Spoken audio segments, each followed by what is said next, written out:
Hey everyone, and welcome back to the deep dive. We're going to be tackling something a little different this time around. Yeah, it's that time of year. Yeah, it is, it's tax season. And, It's coming up. oh, it's always there looming. That's right. But, so this time you've sent over IRS Publication 502, Yes. which is all about deductible medical expenses. That's right. And, going through this, it can feel a little bit like, reading ancient Greek or, Absolutely. like hieroglyphics or something. It's very dense, very technical. It is, yeah. Like you said, it's like a whole other language almost. Yeah. Yeah. So we're going to try to, break this down, make it a little bit more approachable Definitely. for everyone. And hopefully this will be useful for you as you're preparing your taxes for 2023. That's right. So let's just jump right in. We always start with the basics. So when we're talking about medical expenses, what exactly are we talking about here? So when the IRS talks about medical expenses, what they're really focused on are expenses related to the diagnosis, the cure, the mitigation, the treatment or prevention of disease, Okay. anything that affects basically the function of your body. So it's not as simple as just, going to the doctor. Right. It has to be about a specific medical issue that you're trying to address, not just your general health or well-being. Okay. You might be surprised, for example, that things like acupuncture or chiropractic care, the IRS considers that deductible. Oh, wow. So alternative types of therapies are included in this. Exactly. Yeah. That's interesting. Yeah. And it's not even just limited to treatments. It's also things like equipment and supplies. Oh, like, give me an example. So think about things like crutches, wheelchairs, or even a guide dog. Okay. Those are all things that the IRS says, yeah, you can deduct the cost of that. And the guide dog, I assume that means the cost of the dog and also the continuing care of the dog. Absolutely, all of that. Yeah. It's really Right. interesting. So it really is like, essential medical support. Yeah, they view it as like an aid, basically. That's fascinating. Go Okay, ahead. so there are some things that, you might not necessarily think of Right. that fall under this Exactly. deductible medical expenses. Absolutely. There are even some things that might raise an eyebrow or two. Oh, really? Like what? Yeah. So, for example, did you know that if you have to remove lead-based paint from your home, Okay.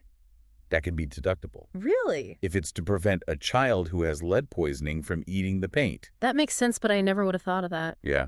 Ah. Or here's another one. A wig can be deductible if a doctor recommends it for the mental health of a patient who's lost their hair due to a disease. Wow. Okay, so there are definitely some interesting things Absolutely. that fall under this umbrella. A lot of nuance. Now, even if something qualifies as a medical expense, there's this thing called the 7.5% AGI threshold.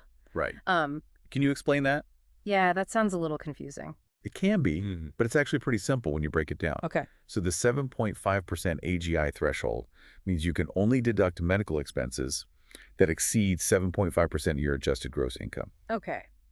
Think of it like this. You have a bucket, right? Okay. That represents your AGI, Gotcha. and only the medical expenses that kind of spill over that 7.5% mark on that bucket Okay. are actually deductible. I like that visual. That's helpful. Yeah, so you really need to have Yeah. a significant amount of medical expenses Yeah. before you can even start thinking about taking this deduction. Gotcha. Okay. So another question is, whose medical expenses can you actually deduct? Right. So is it just your own, or can you include like family members? Yeah, you can include medical expenses that you paid for yourself, your spouse, and your dependents. Okay. So my spouse's medical bills, would those be deductible even if we file separate tax returns? So the thing here is they have to have been your spouse or dependent, either at the time they received the medical service or when you paid for it. Okay. So let's say you pay a medical bill for your ex-spouse after you're divorced, but it was for something they got during your marriage. Okay. That could still be deductible. So the timing matters. The timing matters, yeah. Okay. What about dependents? Are there any like special rules there, or does it just depend on who claims them on their taxes? That's a great point. And the IRS actually has very specific rules for dependents, Okay. and Publication 502 lays it out really clearly. Okay. It can get a little bit nuanced, but basically you have to have provided more than half of their support during the year. Okay, that makes sense.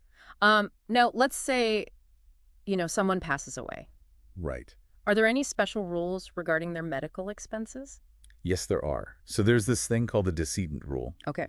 And did you know that medical expenses that their estate pays within a year of their death can be treated as if they paid them on their final tax return?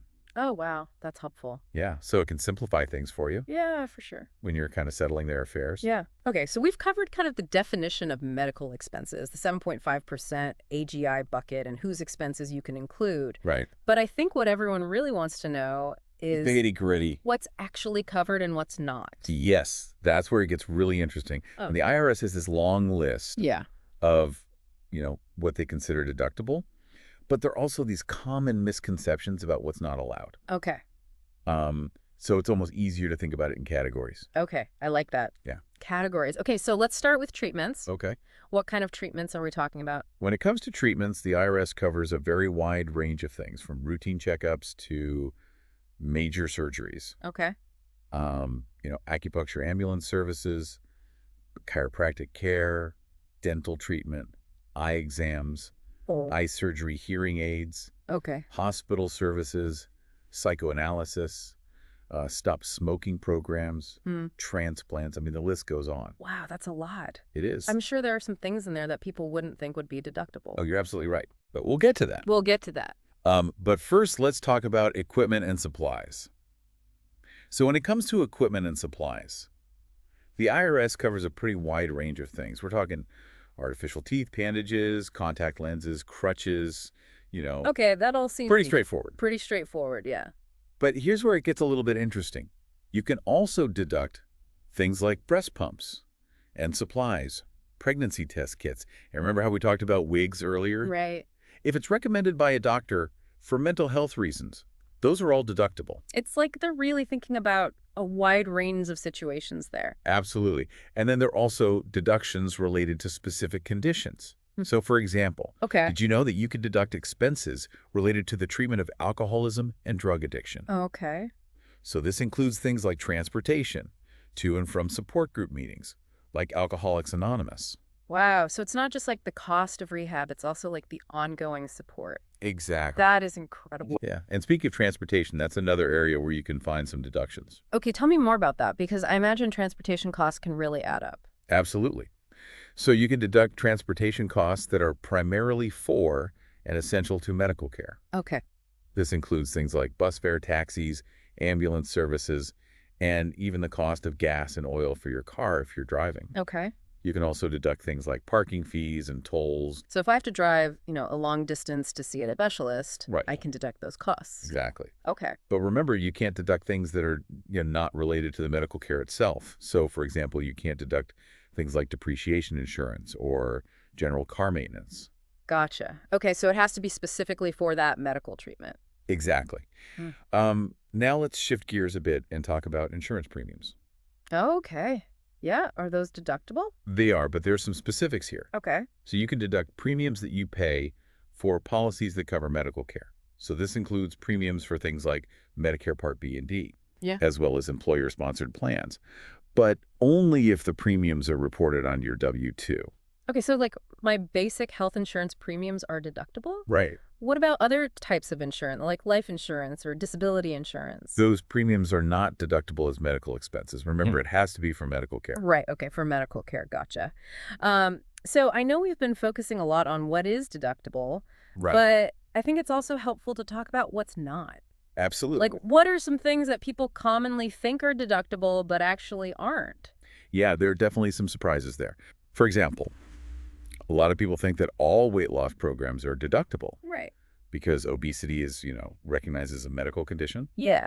But here's the catch. You can only deduct weight loss program expenses if they are for the treatment of a specific disease Okay. that's diagnosed by a physician. So like obesity, hypertension, heart disease. Exactly. Yeah.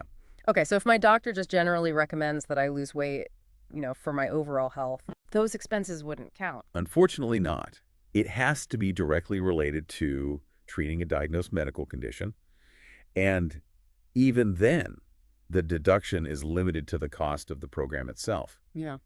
You can't deduct the cost of special diet foods or anything like that. Oh, wow. Okay, that's a really important distinction. Yeah. So it's not just about what's, good for your health in general. It has to be specifically for treating something. Exactly. Okay. Are there any other examples like that, things that people might mistakenly think are deductible? Absolutely. Here's another one that trips a lot of people up: over-the-counter medications. Okay. So with the exception of insulin, You can't deduct the cost of non-prescription drugs, even if your doctor recommends them. Huh. That's counterintuitive. It is, yeah. A lot of Yeah. people, get confused by that one. Yeah, because it's like if your doctor's recommending it, why wouldn't it? Right, you would think so, but, Deductible, but that's just how the tax code is written. okay, yeah. And while we're on the topic of things that aren't deductible, let's talk about cosmetic surgery. Okay, yeah, I'm assuming that's probably not deductible. For the most part, no, you're right, because it's generally about, enhancing your appearance, not treating a medical condition. Yeah. However, there are some exceptions. Okay. So if the surgery is necessary to correct a deformity arising from a congenital abnormality, an injury, or a disfiguring disease, then it can be deductible. Okay, so like a nose job just to, make your nose look different wouldn't be deductible. Right. But a nose job to correct a breathing problem would be. Exactly. Or breast reconstruction surgery after a mastectomy would also fall under that exception. Okay. So again, it's about restoring function, Yeah. addressing a medical issue, not just improving your appearance. I'm seeing a pattern here. You are. It's all about, what's medically necessary Yes. versus what's considered, elective or for your general well-being. That's the key distinction. Okay. When it comes to figuring out what you can and cannot deduct. Okay, so we've talked about treatments, equipment, transportation, insurance premiums. Right. And some of the things that, might catch people off guard. Yes. What else should we cover? So let's talk about something called capital expenses. Okay. These are expenses for improvements that you make to your home for medical reasons. Okay, I'm all ears. Now, the key thing to remember with capital expenses is that you can deduct them, but you have to reduce the cost by any increase in your home's value. Okay. So, for example, let's say you install an elevator in your home for medical reasons. Okay. And that elevator increases your home's value by $20,000. Right. You can only deduct the amount of the elevator cost that exceeds that $20,000. So if the elevator costs $30,000, I could only deduct $10,000. Exactly. Gotcha. But here's the good news. A lot of home improvements that are made specifically to accommodate a disability don't usually increase the home's value. Like what kind of things? So think about things like ramps, widening doorways, modifying bathrooms for accessibility, lowering kitchen cabinets, installing porch lifts. These are all things that are, essential for someone with a disability to be able to live in their home comfortably and safely. Yeah. But they don't actually add any value to the property itself. So you're saying I could potentially deduct the full cost of something like that? Exactly. And Publication 502 even have a worksheet Okay. to help you calculate the deductible amount for capital expenses. Gotcha. Okay. Speaking of worksheets, let's move on to another topic that I think a lot of people find confusing, and that's reimbursements. Yes. So how do those factor into the medical expense deduction? Reimbursements can definitely complicate things. But here's the basic idea. You can only deduct medical expenses that you actually paid out of pocket. Okay. So if you're reimbursed for a medical expense by insurance or another source, you have to subtract that reimbursement from your total medical expenses. Okay, that makes sense. So if I had like $10,000 in medical expenses, but my insurance company reimbursed me $4,000, Right. I could only deduct $6,000. You got it, but it can get a little bit trickier if your insurance reimbursement is actually more than your medical expenses. Oh, really? What happens then? Yeah, so you might actually have to include that excess reimbursement in your income. Oh, wow. Okay, hold on. I need a spreadsheet for this. I know it can be a little bit of a headache, Yeah. but luckily, Publication 502 actually has a really helpful flowchart Okay. that can guide you through this process and help you determine if any of that reimbursement is taxable or not. That is helpful. Okay, now what happens if I receive an insurance reimbursement in a later year Okay. for medical expenses that I already deducted? So if you're reimbursed in a later year for medical expenses that you deducted in an earlier year, you generally have to report that reimbursement as income, Okay. but only up to the amount that you previously deducted as medical expenses. Gotcha. So it can be a little bit of a puzzle, It sounds like it. but the publication explains it really well. So it's important to keep good records of all your medical expenses Yes. and reimbursements, Yes. even from previous years. You need those records to accurately calculate your deduction. Okay, now before we move on, I want to mention a couple of special situations that Yeah. might apply to some of our listeners. Sure. So first, let's talk about impairment-related work expenses. Right. So these are expenses that you incur as a person with a disability that are necessary for you to be able to work. So it's kind of like you have a disability that makes it difficult to do your job Right. without certain accommodations Exactly. or equipment. Right. So for example, if someone uses a wheelchair and they need to modify their car with hand controls, Right. to be able to commute to work, those modifications would be considered impairment-related work expenses. Exactly. Or if you're blind and you need to hire a reader to help you with your work, those costs would qualify. Okay, that's so helpful. I feel like that's such an important deduction for people with disabilities who are trying to work. It is. And the great thing about these expenses is that they're actually deductible as business expenses, which means they're not subject to that 7.5% AGI threshold. So they're fully deductible no matter what. That's right. That's amazing. Okay. Now another special situation I want to mention is health insurance costs for self-employed individuals. Right. So I'm self-employed. Okay. Tell me what I need to know. All right. So self-employed folks have a few extra hoops to jump through when it comes to deducting their health insurance premiums. Okay. So if you were self-employed and you had a net profit for the year, you can generally deduct premiums that you paid for medical and qualified long-term care insurance. Okay. For yourself, your spouse, your dependents, and even your children who are under age 27 at the end of 2023. Wow. Okay. So it's similar to the deduction for employees, but with some, special considerations. Exactly. The main thing is that the insurance plan has to be established under your trade or business. Right. And the deduction can't be more than your earned income from that trade or business. So I can't deduct more in premiums than I actually earned. Exactly. Okay. Makes sense. Is there anything else I need to know? Yeah. So one more important caveat is that you can't deduct payments for medical insurance for any month that you were eligible to participate in a health plan that was subsidized by an employer. Oh, so even if I chose not to, join my spouse's employer-sponsored plan and I opted to stay on my own self-employed plan, Right. I wouldn't be able to deduct the premiums. That's right. The IRS wants to see that you're utilizing that employer-sponsored plan if it's available to you. Okay. And there are a few other nuances that might come into play, like if you had more than one source of income that was subject to self-employment tax, or if you're using long-term care insurance to figure out the deduction. Right. But don't worry, the IRS actually provides a worksheet Okay. in a specific form To help you. to help you calculate that. Okay, great. That's a relief. Yeah, so self-employed folks definitely have a lot to think about Yeah. when it comes to these deductions. It sounds like it. Okay, now before we wrap up this section, Okay. I want to touch on one last topic, Sure. which is damages for personal injuries. Okay. So how do those play into the medical expense deduction? This is an interesting one. So Mm. if you receive a settlement for a personal injury lawsuit, part of that award might be for medical expenses that you already deducted in a previous year. Okay, so let's say I deducted like $5,000 in medical expenses for an injury last year. Right. And this year I receive a $10,000 settlement for that injury. Okay. Do I have to include that $5,000 in my income this year? You do. You have to include that portion in your income because you already received a tax benefit for it Okay. when you deducted it. So it's kind of like you're double dipping. Exactly. Okay. What if part of that settlement is for future medical expenses? Okay, what happens then? So in that case, you have to reduce any future medical expenses that you incur for those injuries until that amount that you received in the settlement has been completely used up. So even if I have, documentation showing that that settlement money is specifically for, future medical costs, Right. I can't deduct those expenses until I've used up that settlement money. That's right. Yeah. The IRS considers that settlement money as already covering those costs. Okay. I see how that could get a little tricky. It can. And just a quick note about workers' compensation. If you received workers' comp and you deducted medical expenses related to that injury, Yeah. you have to include the workers' compensation in your income, Okay. but only up to the amount that you deducted. Gotcha. Okay, so another situation where it's really important to Keep track of everything. keep track of everything. Absolutely.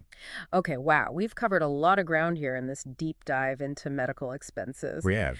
And, it's making me realize that this deduction isn't just about, filling out forms correctly. Right. It's really about making informed choices about your health care Absolutely. and understanding how those choices can impact your taxes. It's about the bigger picture, and recognizing that personal health decisions and financial planning are really intertwined. Absolutely. And it's a reminder that, staying informed and seeking professional advice when needed can make a huge difference. Absolutely. Well, we've packed a lot into this discussion. We have. So we're going to take a quick break, and we'll be right back to wrap up our deep dive into deductible medical expenses with some final thoughts and takeaways. And we are back, folks, for the final stretch of this deep dive all about deductible medical expenses. And, we've really been digging into IRS Publication 502. We have. And it has been quite a journey. It has. But before we reach, our final destination, Yeah. I want to make sure we've got all the essential takeaways, packed in our suitcase. Absolutely. For our listeners. You know what's really fascinating to me is how this deep dive has really revealed the intersection of personal health decisions and financial planning. We've talked a lot about the specifics of what's deductible and what's not, but there's this bigger picture here that we need to acknowledge. It makes you realize that, understanding these deductions isn't just about, doing your taxes correctly. It can actually, influence the way people approach healthcare. It really can. So what are your thoughts on that? Well, I think it raises a really important question. We've talked about the 7.5% AGI threshold and how that can make a big difference for people who have substantial medical costs. Yeah. But it also has implications for how people approach healthcare decisions. Okay. Especially those with chronic conditions. So you're saying people might actually delay or even avoid, seeking necessary medical care because they're worried about meeting that 7.5% threshold? It's definitely a possibility, and it really highlights the complexity of navigating healthcare in a system where financial considerations can sometimes overshadow medical needs. Right. If you know that you're not going to be able to deduct your medical expenses unless they're above a certain amount, you might think twice about, even going to the doctor in the first place. Exactly. And, it's a complex issue with no easy answers, but it's something we all need to be aware of. Yeah, it definitely makes you think, what are the potential consequences Absolutely. of this threshold? Yeah. And it's a good reminder that, healthcare decisions should really be based on medical needs, not just tax implications. Absolutely. Okay, so we've uncovered some potential pitfalls. Right. What else should we be thinking about? Any other parting words of wisdom for our listeners? I would just encourage everyone to remember that IRS Publication 502 is a really valuable resource. It's packed with detailed information and examples that can really help you make informed decisions. It's like a treasure map. It is. For the, jungle of tax regulations. Exactly. And don't forget, tax laws are always evolving. Yes. So it's crucial to stay updated. Yeah. The IRS website's a great place to find the latest information. And, of course, consulting with a tax professional. Always a good idea. Is always a smart move, especially if you have, a complex situation. They can give you personalized advice. Absolutely. Okay. Well, it seems we've reached the end of our deep dive. We have. Into deductible medical expenses. We've gone from, like I said, the basics of what even qualifies to these really nuanced situations. Lot of information. Lots of information. I hope our listeners feel empowered to, tackle their medical expenses with confidence and make informed decisions that benefit both their health and their finances. It's been a pleasure diving deep with you, and I hope everyone out there listening found this valuable. Thanks for joining us on the deep dive. Until next time, keep seeking knowledge and exploring the world around you. And don't forget, you can find links to all the resources that we mentioned today in our show notes. We'll see you next time.